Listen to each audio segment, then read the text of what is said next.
Hello dear students, once again welcome back to our channel Gyan lab NCERT.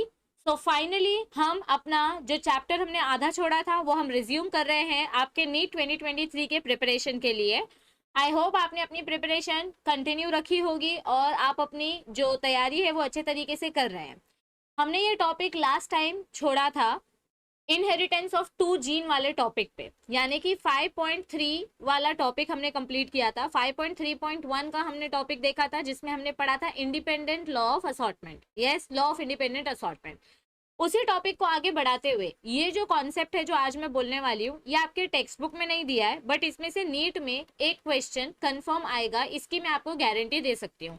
तो जो topic आज हम पढ़ने वाले हैं ये नीट पॉइंट ऑफ व्यू से बहुत बहुत इंपॉर्टेंट टॉपिक होगा, और इतने इंपॉर्टेंट टॉपिक से शुरुआत करना इससे ज्यादा अच्छा और क्या हो सकता है ना एवरीबॉडी। सो आई होप कि अब आपको रेगुलर वीडियोस मिलती रहेंगी, ये मेरे तरफ से मैं पूरी पूरी कोशिश करूंगी, और साथ ही साथ आप भी अपनी पढ़ाई रेगुलर तरीके से करेंगे, ये मैं आपकी तरफ से एक्सपेक्ट करती हूँ।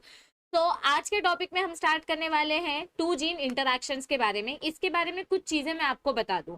सबसे पहली बात, टू जीन इंटरैक्शन मतलब क्या, यानी कि ये किसी अलील अलील के बीच के इंटरैक्शन की हम बात नहीं कर रहे हैं, यानी कैपिटल ए वाला अलील स्मॉल ए वाले अलील के ऊपर डिपेंड करेगा या इसके साथ इंटरफेयर करेगा, मैं इसकी बात नहीं कर रही हूँ। ये जो इंटरैक्शन है टू जीन इंटरैक्शन, ये टोटली दो अलग अलग जीन्स का इंटरफेरेंस हम पढ़ने वाले हैं। मतलब समझो हमारा हाइट वाला जो जीन है वो हमारे आई कलर जीन के साथ इंटरफेयर कर रहा है, तो ये जीन के अलील्स अलग हैं, ये जीन के अलील्स अलग हैं।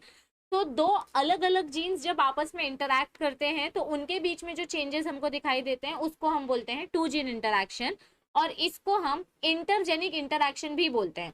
जब आपके सेम जीन के बीच में इंटरैक्शन होता है तो उसको हम बोलते हैं इंट्राजेनिक इंटरैक्शन। क्या बोलते हैं उसको हम? Intragenic interaction. लेकिन यहाँ पर क्या दिया गया है कि हम इंटरजेनिक इंटरैक्शन पढ़ रहे हैं, यानी दो अलग अलग जीन्स के बीच का इंटरैक्शन पढ़ रहे हैं। सो इसको हम बोलेंगे नॉन अलीलिक इंटरैक्शन। इसमें आपको ये कोई एक्सेप्शन नहीं है, मतलब आपको ऐसा लगेगा कि ये मेंडल के लॉ का कोई एक्सेप्शन है या नियो मेंडलिज्म है, तो no, it is not an exception. यहाँ पर आपका डायहाइब्रिड क्रॉस भी फॉलो होता है, आपका लॉ ऑफ इंडिपेंडेंट असॉर्टमेंट भी फॉलो होता है। मतलब जो जनरल रेशियो है, अगर मैं यहाँ पर जनरल फिनोटिपिक रेशियो लिखूं, जनरल फिनोटिपिक रेशियो, तो डाई हाइब्रिड क्रॉस में हमको जनरल फिनोटिपिक रेशियो क्या मिलता है? 9:3:3:1। यही रेशियो आपको फॉलो करना है, बस इसमें कुछ चेंजेस होंगे, और वो चेंजेस क्या होंगे उसके बारे में हम पढ़ने वाले हैं। तो देखो, ये 8 टेबल्स आपको टोटल लर्न करने हैं। ये जो 8 टेबल्स हैं ये आपको टोटल लर्न करने हैं। इसमें से हम ऊपर के जो 4 टेबल्स हैं इसको डिटेल में समझेंगे, बाकी के नीचे के 4 टेबल्स आपको सिर्फ याद करना है। क्या याद करना है? एग्जाम में डायरेक्ट क्वेश्चन आता है, इनहिबिटरी जीन्स का फिनोटिपिक रेशियो क्या है और उसका एग्जाम्पल क्या है, सप्लीमेंट्री जीन्स का फिनोटिपिक रेशियो क्या है और उसका एग्जाम्पल क्या है। तो आपको इसमें कुछ लॉजिक प्रोसेस कुछ कुछ नहीं पूछेंगे, सिर्फ आपको रेशियो और एग्जाम्पल, रेशियो और एग्जाम्पल इतना ही याद करना है। तो स्टार्टिंग के 4 प्रोसेस हम अच्छे से पढ़ेंगे, आगे के 4 प्रोसेस आपको इजीली समझ में आ जाएंगे, आप इसको सिर्फ लर्न करो। आपको ये अभी से लर्न करने की प्रैक्टिस डालनी है, मतलब कुछ पॉइंट्स होते हैं, कुछ नोट्स होते हैं ना जो हम डेली बेसिस पे जैसे केमिस्ट्री के रिएक्शंस प्रैक्टिस करते हैं। देखो, मैथ्स में कुछ चीजें होती हैं, फिजिक्स में, केमिस्ट्री में, बायो में कुछ चीजें होती हैं जिसका कोई लॉजिक नहीं होता, आपको बस वो लर्न करने होते हैं क्योंकि वो गिवन कंडीशन होती है, उसमें आप कोई बदलाव नहीं कर सकते, वो यूनिवर्सल होता है। तो वैसे ही यहाँ पर ये जो कॉम्प्लीमेंट्री जीन्स या ये जो types of non allylic interactions हैं, ये सारे के सारे रेशियोज आपको लर्न करने हैं। अब आपको कैसे भी लर्न करो, लिख लिख के लर्न करो, कोई ट्रिक बना के लर्न करो, जैसे लर्न करना है आप लर्न कर सकते हैं। अगर आपके पास कोई ट्रिक है तो आप कमेंट सेक्शन में बता सकते हैं ताकि मैं आपके कमेंट को पिन कर दूं और बाकी बच्चों की हेल्प हो जाए। तो चलिए सबसे पहले स्टार्ट करते हैं कॉम्प्लीमेंट्री जीन वाले कॉन्सेप्ट के साथ। देखो, आप लोग रेस्टोरेंट में जाते हो, चाइनीज ऑर्डर करते हो, तो जब तक अपना ऑर्डर आ नहीं जाता, समझो आप वेज रेस्टोरेंट में गए हो, तो वहां पर आपको स्टार्टिंग में अनियन पिकल यानी अचार चटनी कुछ ना कुछ ऐसे चटर पटर स्टार्टिंग में खाने दिया जाता है। मतलब अगर मैं बोलूँ एकदम स्लैंग लैंग्वेज में तो चखना दिया जाता है कि जब तक खाना नहीं आ जाता आप ये स्नैक्स खा के अपना पेट भरो, स्टार्टर्स जिसको हम बोलते हैं, ठीक है। वैसे ही चाइनीज रेस्टोरेंट में जब हम जाते हैं लोकल मंचूरियन वाले के पास या लोकल चाइनीज ढाबे में, तो वो हमको वो जो चाइनीज की शेव आती है और जो शेजवान चटनी आती है वो खाने के लिए देते हैं कि जब तक आपका फूड रेडी नहीं हो जाता आप ये खा के अपना मुंह चलाओ। कहीं कहीं पर आपको स्टार्टर्स में सूप दिया जाता है, एटसेट्रा एटसेट्रा। तो उसको हम बोलते हैं कॉम्प्लीमेंट्री। कॉम्प्लीमेंट्री मतलब it is free, it is free with the main course, ये हमारे खाने के साथ फ्री में आया है। तो आप चाहे उसके पैसे मतलब आपका बिल उतना ही बनने वाला है, चाहे आप वो खाओ चाहे मत खाओ, बिल में कोई चेंजेस नहीं होने वाले हैं।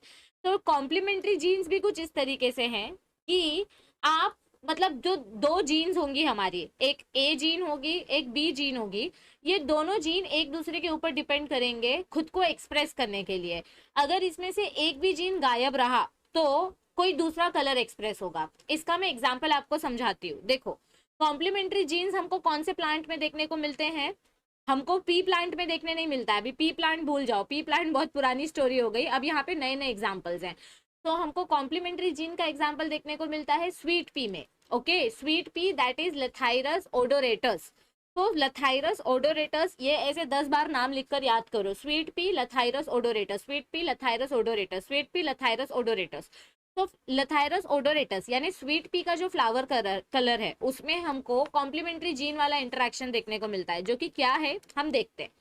देखो यहाँ पे हमको क्या बताया गया है, समझो आपके पास कोई रिएक्टेंट मॉलिक्यूल है, जैसे मैं फॉर एग्जांपल लेती हूँ x, you have an x reactant molecule, और एक्स से आपको मिला आपका वाई प्रोडक्ट, और ये वाई प्रोडक्ट से आपको मिला आपका जेड प्रोडक्ट। लेकिन अब आपको भी पता है केमिस्ट्री की भाषा में कि बिना कैटलिस्ट के हमको प्रोडक्ट नहीं मिलता है। यस एवरीबडी, तो समझो ये जो वाई है ना ये इंटरमीडिएट है, ऐसा इमेजिन करो कि ये जो वाई है ये इंटरमीडिएट है, ठीक है। तो एक्स के ऊपर आपने एक कैटलिस्ट डाला, ठीक है, और वो कैटलिस्ट है अपनी सी जीन। यहाँ पे हम सी और पी लेटर यूज कर रहे हैं, इसीलिए मैं सी और पी वर्ड यूज कर रही हूँ।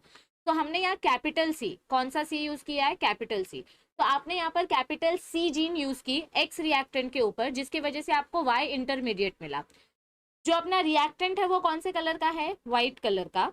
जो आपको फर्स्ट इंटरमीडिएट मिल रहा है वो कौन से कलर का है? व्हाइट कलर का। अब आप इस वाई जीन के ऊपर सॉरी वाई इंटरमीडिएट प्रोडक्ट के ऊपर जब पी जीन इंट्रोड्यूस करोगे, कौन सी जीन? पी, और ये पी भी कैसी है? कैपिटल है। तो जब वाई इंटरमीडिएट के ऊपर आप कैपिटल पी यूज करोगे तो आपको मिलेगा आपका जेड प्रोडक्ट। और अब आपने यहाँ पे कैटलिस्ट बदल दिया है, जीन बदल दी है, तो यहाँ पे प्रोडक्ट का कलर भी बदल जाएगा और प्रोडक्ट अपना हो जाएगा वायलेट कलर में। तो बेसिकली कंक्लूजन क्या निकलता है कि जब आपने कैपिटल सी और कैपिटल पी यूज किया तो आपको प्रोडक्ट वायलेट कलर का मिलेगा। अगर समझो मैं गलती से यहाँ पर स्मॉल सी यूज कर लूँ, मतलब जस्ट फॉर एन एग्जांपल अगर मैं यहाँ स्मॉल सी यूज करूँ तो मुझे मेरा प्रोडक्ट वायलेट कलर का नहीं मिलेगा, मुझे मेरा प्रोडक्ट भी व्हाइट कलर का ही मिलेगा, फाइनल प्रोडक्ट। तो कैपिटल सी और कैपिटल पी अगर ये दोनों साथ में हैं तो आपको आपका प्रोडक्ट कलरफुल मिलेगा। अदरवाइज अगर एक भी कैपिटल लेटर मिसिंग है तो आपको आपका प्रोडक्ट व्हाइट कलर का मिलेगा। देखो, जनरल डाई हाइब्रिड क्रॉस जो हमने पढ़ा है, जनरल डाई हाइब्रिड क्रॉस जो हमने पढ़ा है उसका रेशियो क्या है? 9:3:3:1। तो देखो इधर पे हमारा फॉर्मूला, हमने independent law of independent assortment में पढ़ा था कि डाई हाइब्रिड क्रॉस का रेशियो निकालने के लिए हम जनरली कैसे लिखते हैं। अभी देखो यहाँ पे मैं दो लेटर्स यूज कर रही हूँ, सी और पी, ठीक है। तो हम इसका जीनोटिपिक रेशियो फिनोटिपिक रेशियो कैसे निकालेंगे? एक कैपिटल सी फिर डैश, एक कैपिटल पी फिर डैश, ठीक है। सो सेकंड और फोर्थ पोजीशन पे डैश डैश, फिर नीचे आ जाओ सेकंड पोजीशन पे डैश, तो यहाँ पे आ जाएगा कैपिटल सी डैश और ये दोनों स्मॉल हो जाएंगे, और थर्ड वाले में फोर्थ पोजीशन पे डैश, मतलब पहले सेकंड पोजीशन पे फिर फोर्थ पोजीशन पे। तो अब यहाँ पे दोनों सी स्मॉल हो जाएंगे, एक कैपिटल पी आएगा और डैश। देखो डैश के आगे वाला लेटर हमेशा कैपिटल होगा, डैश के आगे वाला लेटर क्या होगा? हमेशा कैपिटल होगा, ठीक है। और अब नीचे एक भी डैश नहीं आएगा, सारे के सारे आपके, एक मिनट, रिसेसिव ऑफस्प्रिंग्स होंगे, स्मॉल सी स्मॉल पी, ठीक है। तो इसका रेशियो हमने क्या पढ़ा है? 9:3:3:1। ये अपना लॉ ऑफ इंडिपेंडेंट असॉर्टमेंट है, ठीक है। This is our law of independent assortment. अब देखो यहाँ पे आप क्या कर रहे हो, आपने एक दो वेराइटीज ली है अपने फ्लावर की, जिसके पास एक के पास सी कैपिटल है और पी स्मॉल है, यानी सी डोमिनेंट है, पी रिसेसिव है, यहाँ पर सी रिसेसिव है और पी डोमिनेंट है। तो देखो ये जो वायलेट कलर बनता है ये कौन से पिगमेंट की वजह से बनता है? मतलब ये एक्चुअली प्लांट्स में देखा जाता है ये फिनोमिना। तो प्लांट में फ्लावर को जब वायलेट कलर मिलता है तो वो कौन से पिगमेंट की वजह से आता है? एंथोसायनिन। कौन से पिगमेंट की वजह से आता है? एंथोसायनिन। तो अब यहाँ ध्यान से देखो, जब जब आपका सी और पी कैपिटल होगा, जब आपका सी और पी कैपिटल होगा, हमको कौन सा फ्लावर मिलेगा? वायलेट कलर का फ्लावर मिलेगा। यस एवरीबडी, देखो सी और पी कैपिटल का कितना हमको जीनोटाइप्स मिलते हैं, 9 ऑफस्प्रिंग्स मिलते हैं, टोटल 16। ये डायहाइब्रिड क्रॉस ही फॉलो कर रहा है, इसीलिए टोटल आपको 16 जीनोटाइप्स मिल रहे हैं। उसमें से दोनों ऐसे ऑफस्प्रिंग्स जिनके पास दोनों अलील डोमिनेंट है। टोटल कितने ऑफस्प्रिंग्स हैं, 9।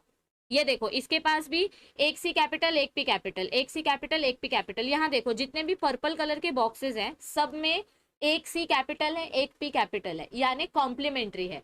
सी के बिना पी कुछ नहीं है, पी के बिना सी कुछ नहीं है। मतलब बोलते हैं ना कि दो बेस्ट फ्रेंड्स, अरे तू कॉलेज जा रहा है क्या आज, नहीं मैं नहीं जा रहा हूँ, ठीक है तो मैं भी नहीं जाता हूँ। मतलब अगर एक भी अलील गायब हो गया, इधर देखो यहाँ पे देखो, यहाँ पे आपका कैपिटल पी नहीं है, ठीक है। तो मतलब एक फ्रेंड आज कॉलेज नहीं आया, तो दूसरा वाला फ्रेंड बोलता है कि ठीक है आज मैं भी लेक्चर में ध्यान नहीं दूंगा, मैं सिर्फ अटेंडेंस के लिए जाऊंगा और क्लास में जाके सोते रहूंगा। तो यहाँ पे ये वाला ऑफस्प्रिंग भी एक्सप्रेस नहीं हो रहा है क्योंकि उसका फ्रेंड नहीं आया, तो इसको आज कोई इंटरेस्ट नहीं आ रहा है पढ़ाई करने में। तो ये कुछ प्रोडक्टिव काम नहीं करेगा, ये आलसी बना रहेगा और हमको फ्लावर का कलर मिलेगा व्हाइट। अब यहाँ पर देखो, आज इस वाले फ्रेंड ने छुट्टी कर ली, तो ये वाला फ्रेंड बोलता है आज मैं पढ़ाई पे ध्यान नहीं दूंगा, आज मेरा मन नहीं है पढ़ने का, तो इसका भी प्रोडक्ट अपने को व्हाइट मिला। और आज तो दोनों ने ही बंक कर लिया, दोनों ने ही लेक्चर बंक कर लिया, तब तो हमको कोई प्रोडक्टिव नोट्स मिलेंगे ही नहीं, तो यहाँ पे भी हमको फ्लावर मिलेगा व्हाइट कलर का। लेकिन जब दोनों फ्रेंड साथ में कॉलेज जाते हैं तो पूरा कॉलेज खुश हो जाता है, अरे बाप रे ये क्या, आज चंगू मंगू साथ में आ गए। तो फ्लावर हमको मिलता है वायलेट कलर का, यानी कि दो कॉम्प्लीमेंट्री जीन्स, दो कॉम्प्लीमेंट्री जीन्स, मैं अलील की बात नहीं कर रही हूँ, मैं जीन की बात कर रही हूँ। दो कॉम्प्लीमेंट्री जीन, एक व्हाइट कलर का जीन एक पर्पल कलर का जीन, दोनों जब साथ में होते हैं तो ही आपको पर्पल कलर का फ्लावर मिलता है। अगर एक भी जीन गायब होगा तो आपको फ्लावर कलरलेस मिलेगा। Yes everybody. तो यहाँ पे टोटल रेशियो क्या मिल रहा है, देखो वायलेट कलर के फ्लावर्स 9 हैं और व्हाइट कलर के फ्लावर्स कितने हैं, टोटल 7। तो कॉम्प्लीमेंट्री जीन का रेशियो हमको कितना मिला, 9:7। बस हो गया, यही आपको एग्जाम में पूछा जाएगा। मैं आपको बार बार बोल रही हूँ, इसमें से एक क्वेश्चन कंफर्म आएगा ही आएगा। और क्वेश्चन कैसे टाइप का होता है, सिर्फ रेशियो पूछते हैं और एग्जाम्पल पूछते हैं। तो ये था आपका कॉम्प्लीमेंट्री जीन का एग्जाम्पल। Yes everybody. सो यहाँ पे आपका रेशियो मिलता है 9:7 in sweet pea, that is Lathyrus odoratus. ये नाम आपको याद रखने हैं, ठीक है। चलो अब हम जाते हैं नेक्स्ट कॉन्सेप्ट पे, दैट इज डुप्लीकेट जीन वाला कॉन्सेप्ट। अब ये भी बहुत सिंपल है, हाँ डुप्लीकेट जीन भी बहुत सिंपल है। इसमें आपका A is equal to B, मतलब वो बोलते हैं ना दो जिस्म एक जान, जैसे दो फ्रेंड्स होते हैं जिसमें से मतलब दोनों की आदतें एकदम सेम, दोनों का हेयर स्टाइल सेम, दोनों का ड्रेसिंग स्टाइल सेम, दोनों का सब कुछ सेम है, सिर्फ दोनों अलग अलग पेरेंट्स के बच्चे हैं, बस इतना ही डिफरेंस है, अदरवाइज दोनों का सब कुछ सेम है, ठीक है। तो अगर समझो जिस दिन ए नहीं आया है पर बी आया है, तो भी आपको यहाँ पर ए वाले कैरेक्टर्स दिखाई देंगे। और अगर जिस दिन बी नहीं आया है पर ए आया है, तो भी आपको यहाँ पर ए वाले कैरेक्टर्स दिखाई देंगे। ए वाले कैरेक्टर्स क्या है, मतलब ए और बी ये दोनों मिलकर हमको कौन से कैरेक्टर्स दिखाते हैं, ट्राइंगुलर शेप। क्या दिखाते हैं ये हमको, ट्राइंगुलर शेप ऑफ कैप्सेला। देखो कैप्सेला मतलब क्या होता है, ये किसका एग्जाम्पल है, पहले हम इसका एग्जाम्पल देख लेते हैं। डुप्लीकेट जीन्स ये हमको देखने को मिलता है capsule shape in shepherds purse. ये एक टाइप का ना वीड वाला फ्लावर है, ये आपका एक टाइप का वीड वाला फ्लावर है, जिसका इनिशियल स्टेज में ना हार्ट शेप का फ्लावर होता है और इसके अंदर ना ऐसे दाने दाने ड्राई सीड्स भरी हुई होती हैं। क्या भरी हुई होती हैं, ड्राई सीड, जिसको बजाने से ऐसे आवाज आती है। तो ये जो हार्ट शेप का फ्लावर है ये कैप्सूल जैसे होता है, मतलब ऐसे बंद होता है और इसको इसको ऐसे बजाएंगे तो अंदर से आवाज आती है, इसीलिए इसको बोला है कैप्सेला। क्या बोला है इसको, कैप्सेला। तो इधर देखो आपका सीड के शेप के लिए, जो भी कैप्सेला के शेप के लिए जो भी जीन्स रिस्पॉन्सिबल है, दोनों जीन्स एक दूसरे से एग्जैक्ट कॉपी करती है। तो यहाँ पे हम पहले क्या करेंगे, ये देखो यहाँ डुप्लीकेट जीन में हम ए एंड बी वाले जीन्स ले रहे हैं, ठीक है। यहाँ पे पहले हम अपना जनरल रेशियो, हर जगह पे आप डायहाइब्रिड क्रॉस का पहले जनरल फिनोटिपिक रेशियो लिखोगे। क्या है अपना जनरल फिनोटिपिक रेशियो, 9:3:3:1, यानी कि आप यहाँ पे दो जीन्स ले रहे हो, एक ए और एक बी। तो पहले सेकंड और फोर्थ पोजीशन में डैश आएगा, फिर सेकंड पोजीशन पे डैश आएगा और डैश के पहले वाला लेटर हमेशा कैपिटल होगा, तो बाकी के दो स्मॉल हो जाएंगे। अब फोर्थ पोजीशन में डैश आएगा और डैश के पहले वाला लेटर कैपिटल होगा, बाकी दोनों स्मॉल। यहाँ पे स्मॉल, यहाँ पे ये कैपिटल ये डैश, और यहाँ पे दोनों स्मॉल, ठीक है। तो अब इधर देखो हमको क्या देखने को मिल रहा है, मैंने क्या बोला आपको, जहां जहां एक भी कैपिटल ए हुआ या एक भी कैपिटल बी हुआ, it is more than sufficient. दोनों एक दूसरे की डुप्लीकेट जेरोक्स कॉपी है। तो अगर एक भी कैपिटल अलील प्रेजेंट है तो आपको ऑफस्प्रिंग ट्रायंगुलर देखने को मिलेगा। एक भी कैपिटल अलील है तो आपको ऑफस्प्रिंग ट्रायंगुलर देखने को मिलेगा। मतलब समझो आज एक दोस्त कॉलेज नहीं गया तो कोई बात नहीं, ए वाला बच्चा अगर कॉलेज नहीं गया है तो बी वाला बच्चा नोट्स बना लेगा, अगर बी वाला बच्चा कॉलेज नहीं आया है तो ए वाला बच्चा नोट्स बना लेगा। यहाँ पे भी ए वाला सॉरी यहाँ पे तो दोनों बच्चे आए हैं कॉलेज, यहाँ पे दोनों बच्चे आए तो दोनों बच्चे नोट्स बनाएंगे। यहाँ पे ए वाला बच्चा आया है, बी नहीं आया है, यहाँ पे ए नहीं आया है पर बी आया है तो भी नोट्स बन जाएंगे। नोट्स मतलब क्या, ट्रायंगुलर कलर का ट्रायंगुलर शेप का कैप्सूल आपको देखने को मिलेगा। सो यहाँ पे आपको मिलेगा ट्रायंगुलर शेप, क्या देखने को मिलेगा, ट्रायंगुलर शेप।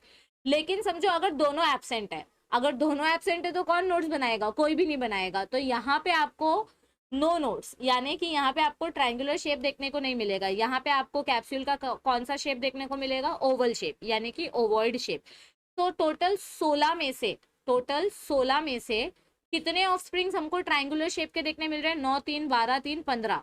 तो टोटल 15 ऑफस्प्रिंग्स हमको ट्रायंगुलर शेप के देखने को मिले और सिर्फ एक ऑफस्प्रिंग हमको ओवॉइड शेप का देखने को मिला। तो यहाँ पर अपना रेशियो क्या हो जाता है, 15:1। यहाँ पर अपना रेशियो क्या हो जाता है, 15:1। तो डुप्लीकेट जीन का जीनोटाइप क्या है, फिनोटाइप क्या है, 15:1। जीनोटाइप तो 16 ऑफस्प्रिंग्स मिल रहे हैं बट फिनोटाइप क्या है, 15 ऑफस्प्रिंग्स ट्रायंगल मिल रहे हैं और एक ऑफस्प्रिंग जो है वो हमको ओवॉइड मिल रहा है। तो ये आ जाएगा, रुको दूसरे कलर से लिखती हूँ मैं, ये आ जाएगा ट्रायंगुलर, ये आ जाएगा, यहाँ पे ये आ जाएगा पर्पल कलर, ये आ जाएगा व्हाइट कलर। ये सबको दो एग्जाम्पल समझ में आए। चलो अब नेक्स्ट कॉन्सेप्ट पे जाते हैं, डोमिनेंट एपिस्टैसिस एंड रिसेसिव एपिस्टैसिस। बेसिकली एपिस्टैसिस मतलब क्या होता है, एपिस्टैसिस यानी कि किसी जीन का जब इफेक्ट डोमिनेंट होके दिखता है, यानी कोई जीन जब दूसरे जीन पे भारी पड़ जाती है तो उसको बोलते हैं एपिस्टैटिक इफेक्ट। क्या बोलते हैं उसको, एपिस्टैटिक इफेक्ट, यानी पावरफुल जीन, पावरफुल इफेक्ट। तो डोमिनेंट एपिस्टैसिस क्या होता है और रिसेसिव एपिस्टैसिस क्या होता है, ध्यान से देखना। डोमिनेंट एपिस्टैसिस का एग्जांपल दिया है fruit colour in summer squash, that is Cucurbita pepo. तो इसका एग्जाम्पल हमको क्या दिया गया है, देखो सबसे पहली बात तो मैं इधर पे लिख दूं एपिस्टैटिक इफेक्ट क्या होता है और हाइपोस्टैटिक इफेक्ट क्या होता है। Epistatic effect, let me right it over here, आप थोड़ा सा वीडियो को फास्ट करके देख सकते हैं। Epistatic effect, gene that mask the effect of another gene, ठीक है। और इधर पे ये हो गया एपिस्टैटिक इफेक्ट, और यहाँ पे मैं लिख देती हूँ हाइपोस्टैटिक इफेक्ट। मैं बताती हूँ इन वर्ड्स के मीनिंग, आपको बताती हूँ मैं। Gene whose effect is being mask, ठीक है। देखो इधर पे मैं आपको एक सिंपल सा एग्जांपल लेकर समझाती हूँ। समझो आपके घर में मम्मी और पापा, ठीक है, मम्मी और पापा दोनों आपके ऊपर रूल करते हैं, लेकिन किसी किसी के घर में मम्मी का डिसीजन इंपॉर्टेंट होता है, किसी किसी के घर में पापा का डिसीजन इंपॉर्टेंट होता है। आपको ट्रिप पे जाना है, मम्मी बोलती है पापा से पूछो क्योंकि पापा का डिसीजन फाइनल है। तो जिसका डिसीजन फाइनल होगा वो हो जाएगा अपना एपिस्टैटिक, यानी जिसका डिसीजन पावरफुल होगा, ठीक है। और जिसका डिसीजन ज्यादा इंपॉर्टेंट नहीं है या ठीक है इतना ज्यादा पावरफुल नहीं है या जिसका डिसीजन दब जाता है उसको बोलेंगे हाइपोस्टैटिक इफेक्ट। तो समझो हमारे पास ये पापा वाला जीन है बी वाला, ठीक है, मैं दूसरे कलर से लिखती हूँ। ये पापा वाला जीन है बी वाला और ये मम्मी वाला जीन है ए वाला, ठीक है। सो मम्मी का डिसीजन कभी कभी पापा के डिसीजन के आगे दब जाता है, यानी मास्क हो जाता है, यानी पापा बोल देते हैं चले जाओ तो फिर मम्मी अपने को नहीं रोक पाती है ना। पापा इनफैक्ट पैसे भी दे देते हैं कि जाओ ऐश करो, बर्थडे पार्टी मनाओ, बच्चों को ट्रीट दे देना, अपने फ्रेंड्स को ट्रीट दे देना। तो उधर पे मम्मी फिर मुंह बना के बैठ जाती है, मैंने बोला था नहीं भेजने के लिए, आपने ऐसे कैसे भेज दिया, अब ये जाएगी बाहर मस्ती करेगी, लेट आएगी, नाचेगी गाएगी, ब्ला ब्ला ब्ला। हर घर की यही कहानी है। तो कभी कभी मम्मी का डिसीजन मास्क हो जाता है तो मम्मी को बोलेंगे हाइपोस्टेटिक इफेक्ट, यानी मम्मी का जीन वीक पड़ गया और पापा का जीन बल्ले बल्ले हो गया, जीत गया, तो पापा के जीन को बोलेंगे एपिस्टेटिक इफेक्ट, ठीक है। तो अब डोमिनेंट एपिस्टेसिस क्या होता है, डोमिनेंट एपिस्टेसिस यानी कि अगर आपके मम्मी और पापा, हाँ अभी इधर देखो, एक ये तो अपने घर की बात हो गई, ये तो अपने घर की बात हो गई। मम्मी वीक पढ़ रही है, पापा स्ट्रांग पढ़ रहे हैं। लेकिन समझो अब बात आती है पड़ोसियों के कंपैरिजन में, यानी कि आपका फ्रेंड आपके बाजू में ही रहता है। अब अब बात आती है कि आपके मम्मी पापा और सामने वाले के मम्मी पापा दोनों में से कौन से मम्मी पापा ज्यादा स्ट्रिक्ट है। मतलब समझो आपकी मम्मी थोड़ी कम स्ट्रिक्ट है, पापा ज्यादा स्ट्रिक्ट है, या मम्मी ज्यादा स्ट्रिक्ट है, पापा कम स्ट्रिक्ट है। बट सामने जो अंकल आंटी रहते हैं आपके फ्रेंड के, उनसे भी ज्यादा स्ट्रिक्ट आपके पापा है। मतलब बोलते हैं ना, अरे नहीं यार मेरे पापा तो सबसे ज्यादा स्ट्रिक्ट है, मेरे पापा बाहर जाने ही नहीं देते, मेरे पापा या फिर उल्टा बोलती हूँ मैं, मेरे पापा सबसे ज्यादा कूल है, मेरे पापा हमेशा मुझे बाहर जाने देते हैं, मम्मी बहुत ज्यादा स्ट्रिक्ट है। यानी दो घरों के कंपैरिजन में आपके घर पे पापा की ज्यादा चलती है। दो घरों के कंपैरिजन में सामने वाले अंकल की पावर इतनी नहीं है जितनी ज्यादा आपकी पावर है सोसाइटी में। जैसे फॉर एग्जांपल, अभी मैं एग्जांपल लेती हूँ, ये तो आपके घर की बात हो गई। आपको ट्रिप पे जाना है, आपने मम्मी से पूछा, मम्मी ने बोला पापा से पूछो, पापा ने हाँ बोल दिया, तो इधर पे पापा का जीन पावरफुल डिक्लेयर हो गया। बट अब समझो सोसाइटी में आपको कोई फंक्शन सेलिब्रेट करना है, कोई दिवाली पार्टी रखनी है, तो सोसाइटी में सबका अप्रूवल जरूरी होता है, किसी भी चौल में किसी भी सोसाइटी में सबका अप्रूवल जरूरी होता है। तो जो हेड सेक्रेटरी होता है, ठीक है, उसका डिसीजन सबसे ज्यादा मैटर करता है। लेकिन वो बोलते हैं ना, हर सोसाइटी में एक चिड़कू आंटी होती है जिनको हर चीज से प्रॉब्लम होती है। गाना जोर से क्यों बजा रहे हो, गेम जोर से क्यों खेल रहे हो, बॉल बार बार मेरे खिड़की को तोड़ देता है, बच्चे आवाज करते हैं, दोपहर को सोने नहीं देते, ऐसी चिक चिक वाली आंटी है। तो समझो आपके घर पे आपकी मम्मी को कुछ लेना देना नहीं है, पापा ने बोल दिया है खेलो तो जाओ भाड़ में, मुझे मत डिस्टर्ब करो। और सामने वाले घर पे जो आपकी सोसाइटी में जो आंटी है, उनके सामने घर पे उनके घर में जो हस्बैंड है उनको कुछ लेना देना नहीं है क्योंकि वो काम में बिजी रहते हैं। लेकिन उनकी जो वाइफ है, मतलब सामने वाले घर की जो आंटी है, वो बहुत चिकचिक करती है, बहुत चिड़चिड़ी आंटी है। तो वो बहुत ज्यादा चिड़चिड़ाती है, अरे इधर मत खेलो, आवाज मत करो, गाना मत बजाओ, बॉल मत फेंको, ऐसा वैसा। लेकिन आपके पापा के सामने उनकी बोलती बंद हो जाती है, ठीक है। सो अपने पापा वाला जीन इज स्ट्रॉन्गेस्ट जीन। तो अपने घर का जो स्ट्रॉन्गेस्ट जीन है वो सिर्फ अपने घर में स्ट्रॉन्ग नहीं है, वो सोसाइटी में भी सबसे ज्यादा स्ट्रॉन्ग है। मैं फिर से रिपीट करती हूँ, अपने घर में तो पापा स्ट्रांग थे ही, लेकिन बाकी सामने वाले के कंपैरिजन में भी अपने पापा की ज्यादा चलती है, क्योंकि जब तक अपने पापा है सामने वाली आंटी की कुछ नहीं चलेगी, ठीक है। और आपको तो पता ही है कि मेरा बच्चा सबसे लाडला होता है, तो अगर सामने वाली आंटी चिल्लाएगी तो पापा से पहले तो मम्मी लड़ने आ जाएगी, क्यों बोला तुमने मेरे बच्चे को ऐसा।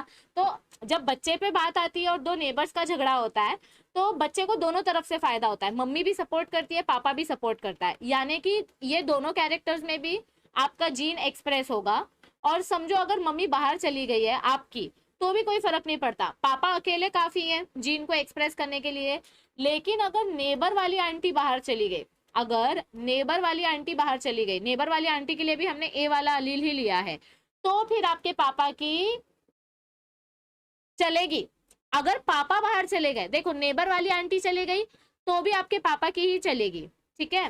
नेबर वाले अंकल नहीं है, उससे कुछ फर्क नहीं पड़ता, तो भी आपके पापा की चलेगी, क्योंकि पापा का होना जरूरी है। जब तक पापा का परमिशन मिल गया है तब तक अपने को कोई नहीं रोक सकता फंक्शन करने से, ना अपनी मम्मी रोक सकती है ना सामने वाली आंटी रोक सकती है, क्योंकि अपने पापा सबसे ज्यादा पावरफुल है।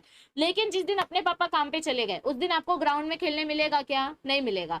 तो समझो किसी दिन आपके पापा बिजी है, किसी दिन बी अलील ही नहीं है, सिर्फ ए वाला अलील है, बस उस दिन आपका पत्ता गुल, आपको खेलने ही नहीं मिलेगा। उस दिन कौन एक्सप्रेस होगा? सिर्फ ए वाली आंटी की चलेगी। मतलब फिर आपकी मम्मी भी बोलेगी हाँ बहुत पापा के आड़ में उड़ रहे थे, अभी आए ना मेरे नीचे, मतलब मेरे अंडर। तो आपकी मम्मी भी खुश, सामने वाली आंटी भी खुश कि चलो आज आपके पापा नहीं है, तो आपके पापा की चले गए हैं, तो अब आंटी की चलेगी और आपकी मम्मी की चलेगी। तो देखो डोमिनेंट एपिस्टैसिस क्या होता है, दो जीन्स के कंपैरिजन में जो एक जीन सबसे ज्यादा डोमिनेंट होता है, उस वो जीन दूसरे जीन के इफेक्ट को सप्रेस कर देता है, उसको बोलते हैं डोमिनेंट एपिस्टैसिस। तो इधर पे देखो बी वाला जीन सबसे ज्यादा स्ट्रॉन्ग है, तो जहां जहां कैपिटल बी है वहां वहां आपको कलर व्हाइट कलर का दिखाई देगा। कुकुरबिता का कलर कौन सा दिखाई देगा? White colour. देखो इधर पे भी कैपिटल बी है, इधर पे भी। हम अपना डायहाइब्रिड क्रॉस का जनरल फॉर्मूला लिखते हैं 9:3:3:1। क्या है अपना जनरल फॉर्मूला? एक कैपिटल ए, एक कैपिटल बी, इधर पे पहला वाला लेटर कैपिटल, दूसरे वाला लेटर में डैश, और ये दो स्मॉल, इधर पे पहले दो स्मॉल, लास्ट में डैश, और इधर पे दोनों स्मॉल, ठीक है। अब इधर देखो, रिजल्ट देखो अच्छे से, यहाँ पे दोनों कैपिटल है तो आपको ऑफस्प्रिंग व्हाइट कलर का मिलेगा, क्योंकि ए भी है और बी भी है, ओके, सामने वाली आंटी आप पे चिल्ला रही है तो आपकी मम्मी पापा दोनों उस आंटी से झगड़ने चले गए, तो मम्मी भी आपके सपोर्ट में, पापा भी आपके सपोर्ट में, यानी कि आपको मिल गया व्हाइट कलर का प्रोडक्ट। अब यहाँ पर ए वाला अलील है पर बी वाला अलील नहीं है, तो यहाँ पे आपको कौन सा प्रोडक्ट मिलेगा, यानी आपके पापा आज छुट्टी पे गए हैं, यहाँ पे आपके पापा छुट्टी पे गए हैं, तो यहाँ पे आपको मिलेगा, ये व्हाइट कलर नहीं मिलेगा, यहाँ पे आपको मिलेगा येलो कलर, यानी अब आप अच्छे से बाहर नहीं खेल सकते, अब आपको घर में ही रहना पड़ेगा, तो येलो कलर का प्रोडक्ट आपको मिलेगा। अब यहाँ पे देखो, यहाँ पे मम्मी नहीं है, ना सामने वाली आंटी है ना आपकी मम्मी है, दोनों गए हैं टी पार्टी करने, सिर्फ पप्पा है, तो पप्पा के राज में तो हमको खेलने मिलता ही है, सो पप्पा के राज में हमको खेलने मिल रहा है, मतलब हमको मिल रहा है व्हाइट प्रोडक्ट। मतलब देखो हर जगह पे बी ज्यादा मैटर करता है, ठीक है, जहां जहां बी होगा वहां पे प्रोडक्ट आपको मिलेगा व्हाइट कलर का। अगर ए है तो भी व्हाइट कलर का मिलेगा, लेकिन ए के साथ बी होना चाहिए, ए नहीं भी है तो भी व्हाइट मिलेगा, यानी ज्यादा इंपॉर्टेंट क्या है, बी वाला प्रोडक्ट, ठीक है। तो जहां जहां पर बी वाला जीन है वहां वहां आपको व्हाइट प्रोडक्ट मिलेगा, ठीक है। अब इधर पे ना तो आपकी मम्मी है ना आपकी आंटी है, और ना ही यहाँ पर पापा है ना अंकल है, कोई नहीं है, और जिस दिन घर पे कोई नहीं होता है उस दिन आपको स्ट्रिक्ट इंस्ट्रक्शंस दिए जाते हैं घर से बाहर निकलना मत, तो उस दिन आप पूरा दिन सो के या टीवी देके निकालते हो, तो यहाँ पे आपको प्रोडक्ट मिलता है ग्रीन कलर का। तो अब रेशियो निकालो, व्हाइट प्रोडक्ट्स कितने मिले हमको, अच्छे से देखो व्हाइट प्रोडक्ट्स कितने मिले, एक ये 9 और एक ये 3, तो 9 + 3 व्हाइट प्रोडक्ट कितने मिले 12। येलो प्रोडक्ट कितना मिला, ये देखो येलो प्रोडक्ट हमको मिला 3, येलो प्रोडक्ट कितना मिला 3, सो यहाँ पे आ जाएगा 3, इधर पे आ जाएगा 12, और ग्रीन कलर का प्रोडक्ट कितना मिला 1, सो 12:3:1, ये है आपके डोमिनेंट एपिस्टासिस का रिजल्ट, 9:3 सॉरी 12:3:1। हर जगह पे टोटल 16 होना चाहिए, क्योंकि हम डाईहाइब्रिड क्रॉस फॉलो कर रहे हैं, तो हर जगह पे टोटल 16 होना चाहिए, याद रखो, ओके। तो यहाँ पे डोमिनेंट एपिस्टासिस का रिजल्ट क्या मिला 12:3:1, यहाँ पे एक जीन दूसरे जीन के ऊपर भारी पड़ जाती है, तो जहां जहां कैपिटल बी होगा उधर पे व्हाइट कलर का प्रोडक्ट मिलेगा। अगर इधर कैपिटल जीन नहीं है, इधर पे कैपिटल बी जीन नहीं है, यहाँ पे सिर्फ कैपिटल ए है, तो यहाँ पे आपको मिलेगा येलो कलर का प्रोडक्ट, और यहाँ पे बी भी नहीं है ए भी नहीं है, तो यहाँ पे आपको मिलेगा ग्रीन कलर का प्रोडक्ट। सो ये था डोमिनेंट एपिस्टासिस। अब इसका एग्जैक्ट अपोजिट होता है रिसेसिव एपिस्टासिस। इसका एग्जैक्ट अपोजिट क्या होता है, रिसेसिव एपिस्टासिस। तो अब रिसेसिव एपिस्टासिस में देखो क्या दिया गया है हमको, पहले मैं इसका डेफिनेशन लिख देती हूँ। Recessive epistasis is nothing but homozygous recessive of epistatic gene, epistatic यानी powerful, so homozygous recessive of epistatic gene is dominant over the dominant allele of hypostatic gene। देखो एपिस्टैटिक जीन मतलब क्या होता है बच्चा, पावरफुल जीन। हाइपोस्टैटिक जीन मतलब क्या होता है, वीक जीन, ठीक है। बट हाइपोस्टैटिक जीन में भी एक जीन आपका डोमिनेंट होता है, एक जीन रिसेसिव होता है, ठीक है। तो यहाँ क्या बोला गया है, अपना जो एपिस्टैटिक जीन है, कौन सा जीन, एपिस्टैटिक जीन है, इसका रिसेसिव वाला जीन, एपिस्टैटिक जीन का रिसेसिव वाला जीन अगर होमोजाइगस रिसेसिव कंडीशन में है, यानी दोनों स्मॉल कंडीशन में है, तो ये दोनों मिलके अपने हाइपोस्टैटिक जीन के डोमिनेंट जीन को सप्रेस कर देंगे। मतलब अभी इसको कैसे समझाऊं मैं, इसका एक सिंपल सा एग्जांपल लेके समझाती हूँ।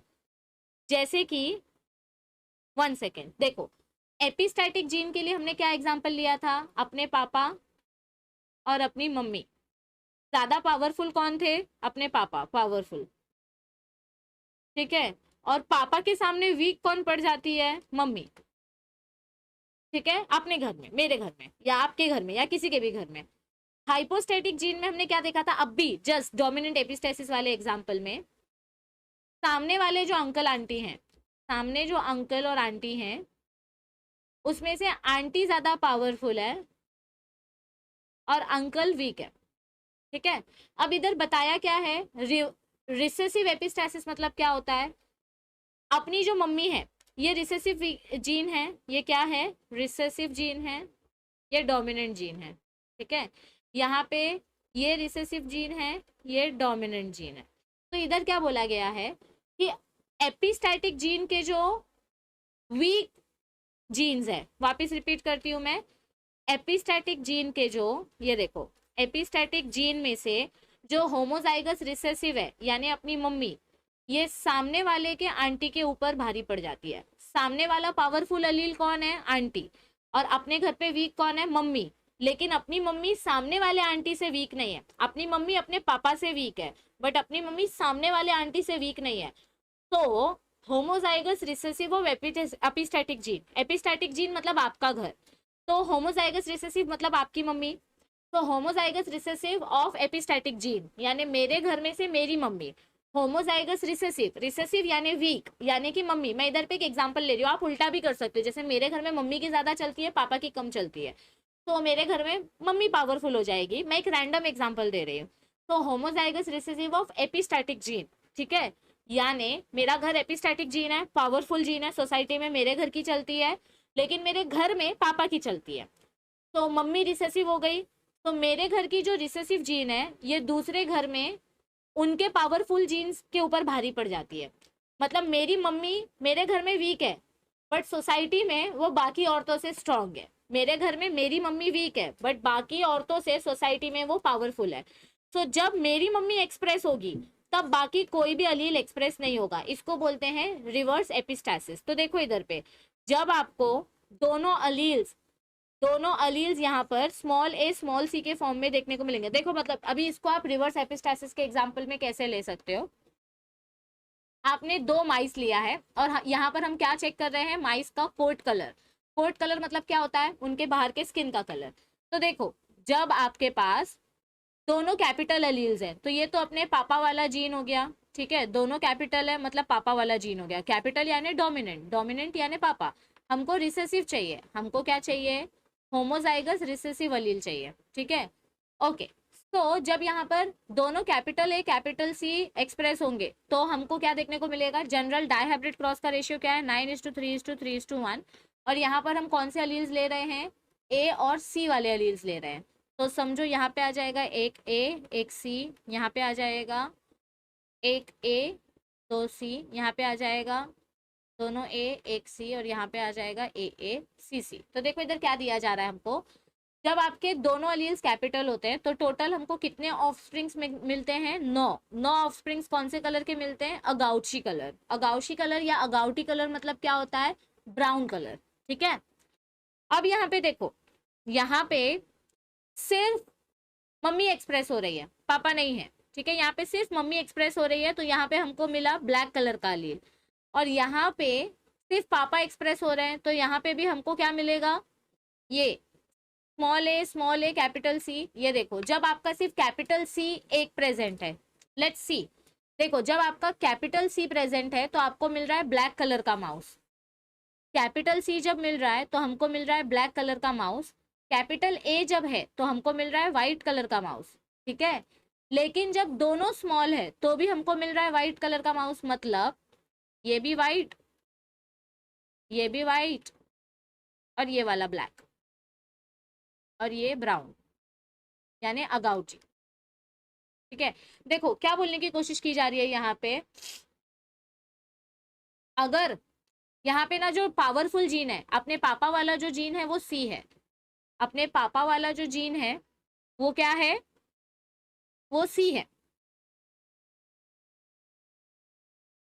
तो जहां जहां कैपिटल सी होगा वहां वहां आपको ब्राउन कलर देखने को मिलेगा। इधर कैपिटल सी है, इधर इधर इधर इधर इधर इधर इधर इधर इधर, यहाँ सब जगह पे कैपिटल सी है, तो हमको क्या देखने को मिला? ब्राउन कलर देखने को मिला, ठीक है। लेकिन यहाँ पे भी कैपिटल सी है, यहाँ पे भी कैपिटल सी है, यहाँ पे भी कैपिटल सी है, पापा की चल रही है, बट मम्मी नहीं है, तो बेचारे पापा भी अकेले पड़ गए हैं, इसीलिए ब्राउन कलर थोड़ा सा डल हो गया है, और ब्राउन कलर डल होके क्या बन गया आपका? Black colour. तो मतलब यहाँ पे ना रिसेसिव एपिस्टैसिस में थोड़ा सा हमको कॉम्प्लीमेंट्री जीन का भी कॉन्सेप्ट देखने को मिलता है कि कैपिटल सी अकेले अकेले पड़ जाते हैं। तो जहाँ पे कैपिटल सी सिर्फ प्रेजेंट होते हैं बिना कैपिटल ए के, जब कैपिटल ए और कैपिटल सी दोनों साथ में हैं तो आपको ब्राउन कलर मिलेगा, लेकिन जब सिर्फ कैपिटल सी प्रेजेंट है तो आपको ब्लैक कलर मिलेगा, और जब सिर्फ कैपिटल ए प्रेजेंट है तो आपको व्हाइट कलर मिलेगा। ये अपनी मम्मी है, ए क्या है? ये मेरी मम्मी है, ये आपकी मम्मी है, ठीक है, जो स्ट्रॉन्ग है। और जब मम्मी प्रेजेंट होती है तो व्हाइट कलर का फ्लावर मिलता है, और मम्मी का रिसेसिव वाले कंडीशन में भी व्हाइट ही कलर का फ्लावर मिल रहा है, मतलब सामने वाले आंटी की कुछ चलेगी ही नहीं, क्योंकि homozygous recessive is dominant over dominant Aleel of hypostatic gene. यानी पूरे सोसाइटी में, मेरे घर में मेरी मम्मी की नहीं चलती, बट पूरे सोसाइटी में सिर्फ मेरी मम्मी की चलती है, सामने वाले आंटी की नहीं चलती। तो recessive gene of epistatic gene, recessive Aleel of epistatic gene is dominant over dominant Aleel of hypostatic gene. मतलब सामने वाले घर में जो आंटी पावरफुल है उनसे भी ज्यादा पावरफुल मेरी मम्मी है, तो मेरे मम्मी की चलेगी, आंटी की नहीं चलेगी। तो दिस इज रिसेसिव एपिस्टैसिस। इसको 2 से 3 बार आप वापस रिपीट करके सुनो, आपको समझ में आ जाएगा। इसका रेशियो आपको याद रखना है 9:3:4। तो यहाँ पे आपको मिला ब्राउन कलर का माइस, यहाँ पे आपको मिला ब्लैक कलर का माइस, और यहाँ पे आपको मिला व्हाइट कलर का माइस। Yes everybody. और ये आगे के 3 आपको लिख लिख कर लर्न करने हैं। एडिटिव जीन्स में एडिटिव इफेक्ट देखने को मिलता है। इनहिबिटरी जीन्स में एक जीन दूसरे जीन का इफेक्ट इनहिबिट कर देता है, मतलब उसको एक्सप्रेस ही नहीं होने देता। Supplementary genes and collaborative genes, ये दोनों आपको इसके सिर्फ रेशियो और इसके एग्जांपल्स याद करने हैं। यस एवरीबडी, चलो अब कुछ क्वेश्चन सॉल्व करें। पक्का are you ready to solve some questions? So here it comes. Alright, तो ये रहा हमारा पहला क्वेश्चन। चलो I will give you some time, video को पॉज करो, ट्राई करो क्वेश्चन सॉल्व करने की, और बताओ आंसर क्या आएगा। It's a very simple question. देखो क्या दिया गया है क्वेश्चन में। आई होप आपने वीडियो पॉज करके क्वेश्चन सॉल्व करने की कोशिश की होगी। अगर नहीं आ पा रहा है जिनको, तो चलो I will help you with it. सबसे पहली बात, आपको स्टार्टिंग में क्वेश्चन का हिंट दे दिया है। इन स्वीट पी, स्वीट पी मतलब क्या होता है? यहाँ पर हम पीसम सटाइवम की बात नहीं कर रहे हैं, यहाँ पर हम कौन से प्लांट की बात कर रहे हैं? लथाइरस ओडोरेटस। किसकी बात कर रहे हैं? लथाइरस ओडोरेटस। तो यहाँ पर 2 जीन्स सी एंड पी, हमको पता है कि दोनों जीन्स कंपलसरी है अगर फ्लावर पर्पल कलर का चाहिए, यानी कि ये कॉम्प्लीमेंट्री जीन का एग्जाम्पल है। किसका एग्जाम्पल है? कॉम्प्लीमेंट्री जीन, जिसका रेशियो क्या होता है कॉम्प्लीमेंट्री जीन का? 9:7। ठीक है, चलो जो जो चीजें हमको पता है हमने वो साइड में लिख के ले ली। अब पूछा क्या है? The flower are white in the absence of either or both the genes. अगर एक भी जीन एब्सेंट होगा तो आपको फ्लावर व्हाइट कलर का देखने को मिलेगा। What will be the percentage of coloured flower in the offsprings of the cross this and this? चलो तो सबसे पहले क्रॉस करते हैं। हमको 2 ऑफस्प्रिंग्स दिए हैं, एक में ये हेट्रोजाइगस है, ये होमोजाइगस है, और इसको आपको क्रॉस करना है पी वाले हेट्रोजाइगस के साथ। अब देखो नंबर ऑफ गैमेट्स का फॉर्मूला आपको पता है, क्या है नंबर ऑफ गैमेट्स का फॉर्मूला? 2n। Yes everybody. तो यहाँ पर एक हेट्रोजाइगस गैमेट है, सो n इज इक्वल्स टू 1, यानी 2 यानी कि 2 गैमेट्स मिलेंगे। तो 2 गैमेट्स कौन से मिलेंगे आपको? एक कैपिटल सी स्मॉल पी और एक स्मॉल सी स्मॉल पी, ये 2 गैमेट्स मिले। सेम यहाँ पर 2:1 यानी कि 2 गैमेट्स मिलेंगे, एक कैपिटल पी स्मॉल सी और एक स्मॉल पी स्मॉल सी। ठीक है, अब इसको क्रॉस करो तो ये आ जाएगा आपका पहला प्रोडक्ट। आप इसको पुनेट स्क्वायर के मेथड में भी क्रॉस कर सकते हो। तो capital C capital P small P. Yes everybody, चलो इधर पे भी मैं पहले सी पी पहले लिख देती हूँ। ठीक है, ओके। अब नेक्स्ट ये वाला ऑफ स्प्रिंग इसके साथ। ठीक है, तो capital C small P small P. अब ये वाला इसके साथ small C capital P small P. अब ये वाला इसके साथ स्मॉल सी स्मॉल पी। तो यहाँ पर आपको वायलेट कलर के फ्लावर कब मिलते हैं? जब दोनों अलील होना चाहिए। सी एंड पी अगर दोनों रहेगा तो वायलेट कलर के फ्लावर्स मिलेंगे, सी भी है पी भी है। तो ये वाला फ्लावर मिला आपको वायलेट कलर का। यहाँ पे पी इज स्मॉल तो ये मिलेगा व्हाइट, यहाँ पे सी स्मॉल तो ये मिलेगा व्हाइट, यहाँ दोनों स्मॉल है तो ये मिलेगा व्हाइट। यानी टोटल 4 में से 3 ऑफ स्प्रिंग्स आपको व्हाइट कलर के मिले, यानी 100% में से 75% व्हाइट है। तो कलरफुल फ्लावर कितना हुआ? आपको कलर्ड फ्लावर पूछा है, एक ही फ्लावर आपका कलर्ड है, तो यानी कि 25% of the offspring is coloured. So answer क्या आएगा? Option number B. चलो वेरी गुड। अब ये तो डायरेक्ट है, जल्दी से वीडियो को पीछे करो, टेबल देखो। फ्रूट कलर इन स्क्वाश किसका एग्जाम्पल है? ये all India pre medical test अभी तो बैन हो गया, मतलब अभी नहीं होता है, बट ये क्वेश्चन आया था और ये आपके एनसीईआरटी के जो सप्लीमेंट्री टॉपिक्स होते हैं ना एंडिंग में, वहां पर ये दिया गया है। तो बताओ फटाफट से, मैं 5 सेकंड तक गिनूंगी, आपको सिर्फ वीडियो को पीछे करना है, जो टेबल दिया था उस टेबल में देखना है कि स्क्वाश किसका एग्जाम्पल है। 1 2 3 टिक टिक 4 टिक टिक 5 टाइम्स अप। तो इसका आंसर आप मुझे कमेंट करके बताएंगे। यस एवरीबडी, जल्दी जल्दी से यस। इसका आंसर क्या आएगा? Dominant epistasis. आई होप आपको ये वीडियो देखने में मजा आया होगा। टॉपिक बहुत इंपॉर्टेंट है, इस टॉपिक में से एक क्वेश्चन नीट में कंपलसरी आएगा, सो प्लीज इस टॉपिक को अच्छे से देखना 2 बार, और टेबल को लिखना स्टार्ट कर दो डेली बेसिस पे, सुबह दोपहर शाम, जैसे आप दवा के डोसेस लेते हो। वीडियो अच्छी लगे तो चैनल को शेयर करो, टेलीग्राम ग्रुप ज्वाइन कर सकते हो ताकि आपको सारे अपडेट्स और नोट्स मिलते रहें। टेलीग्राम ग्रुप का नाम है ज्ञान लैब एपी। चैनल पे अभी तक अगर सब्सक्राइब नहीं किया तो चैनल को सब्सक्राइब कर लो, क्योंकि अब आपको रेगुलर वीडियोस मिलती रहेंगी। चैनल का नाम है ज्ञान lab NCERT. Make sure that you also become a part of our channel lives buffering, क्योंकि यहाँ पर हम अपने ढेर सारे एंटरटेनमेंट वीडियोस डालते हैं।